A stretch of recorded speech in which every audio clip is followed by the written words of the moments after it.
The sequestration is education funding, and 23 ABC's Tiffany Martin is here to tell us how Kern County districts are preparing for the worst. Tiffany? Sequestration cuts could represent a $262 million funding to reduction of the federal education program in Kern County will be directly affected.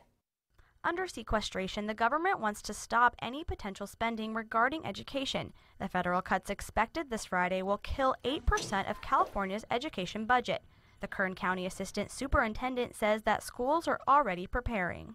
I do know that superintendents and CBOs, chief business officials, have been not only monitoring the budget but looking at alternative ways, contingency plans to continue those very critical programs that they want to offer to students. One estimated cut would be taking away the $91 million Title I Elementary and Secondary Education Act intended to improve education for disadvantaged students.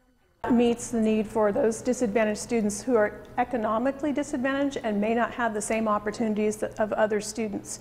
And so teachers are actually allocated to that funding, instructional aids, instructional programs, materials and supplies. It's a very specific pot of funding that is critical to meeting the needs for those students. The California State Superintendent of Public Instruction, Tom Torlakson, urged today to press legislation to repeal the budget cuts.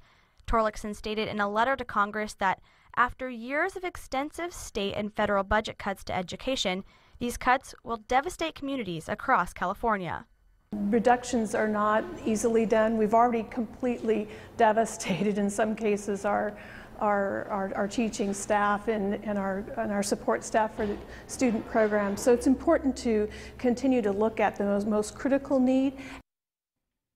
Other cuts that will be made are against special education funding, public charter schools, impact aid, as well as funding for English language learners. In the studio, I'm Tiffany Martin, 23 ABC.